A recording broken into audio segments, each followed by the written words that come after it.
A very big welcome to you, my dear Virgo. So we are having the sun in Pisces and the full moon in your sign, and it's going to be a blood moon. And we're also going to look into the conjunction in 0° Aries between Neptune and Saturn. So the first deck is Pisces, and we're gonna look at what Pisces is wanting to tell you. And Pisces is bringing you the sun, the innocence. Look at that, the 19, and the 19 then turns, of course, into a 10, and the 10 is a new cycle that is beginning, and you are recognizing that you are looking more and more at the innocence of life, and you see how he's facing the left. And the left is the introverted, the inner aspect that you have established. And I see someone that has really worked on itself and has come to this really beautiful place. So yeah, it's really, really beautiful, right? How you have come to this place of innocence. Then comes the Five of Cups, and that's Mars in Scorpio. And here we recognize a sadness. We recognize that 3 cups have fallen and 2 are still standing, which is duality. Those we cannot push, right? Duality is something that's given here. But here the 3 is the Empress, is Venus, is the change, is falling into the left. Meanwhile, the 2 of Cups are standing here. And so Venus in Scorpio is an intense moment of a melancholic side deep within you.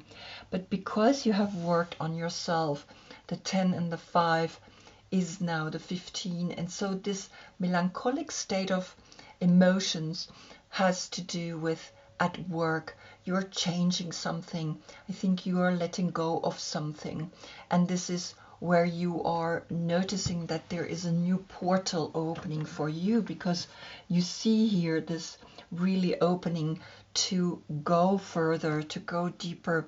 And this woman sees this person lying here. It's almost like she's kind of like, what happened to you? And she's completely naked. And that naked state of consciousness is what is at stake here. Now, the 15 here, calculated together, brings the 6, and the 6 is self-love. A self-love that you have worked on and are now enjoying in combining these 2 cards, in letting go what you need to let go so you can go to the next level. So now we're going to look at Neptune. And Neptune is bringing you the networker. And the networker, of course, is someone that knows how to intermingle with lots of different people.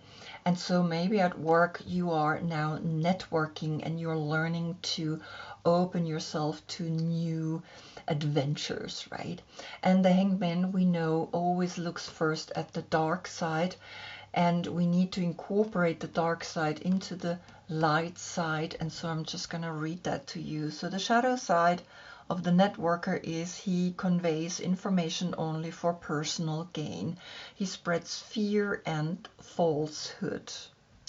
The light side of the networker is he enhances unity through the sharing of information, engenders social awareness and empathy. So I think at work you are stepping into a whole new portal where you are bringing these energies together, and you are working on yourself to be this innocent master that really sees that there are always 2 sides to a coin. There's always a good and a bad side, but in the end there is the middle, there is the center. And I think you are learning that, and I think you're stepping into that, because that's what happens to you. The sun is saying, stay innocent, no matter what you have experienced, no matter how sad you are, stay innocent and keep the network, keep working with people, and particularly show that you have that light side, that you are enhancing unity through sharing the information with others, and that you are bringing social awareness and empathy into this world. And that's what she's doing with him, right? She's looking at him and she's like, can I help you? Can I be there for you?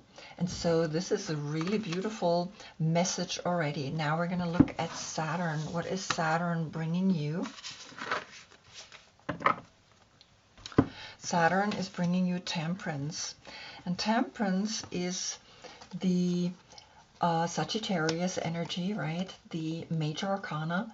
And Temperance is saying, well, then you gotta find within yourself in the 14th major arcana the moment where you awaken to be a guardian angel, when you have understood this.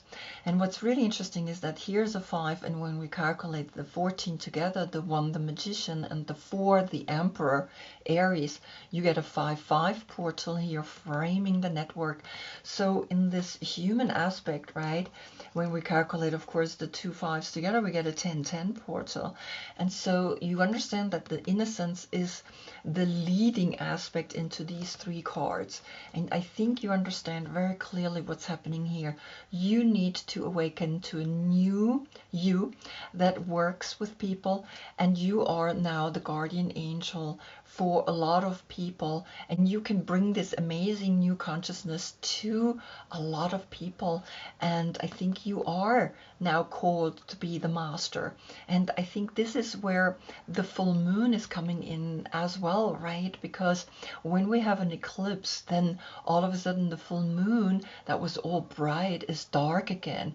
But in the darkness we plant new seeds. In the darkness we recognize that there's also a sadness out there.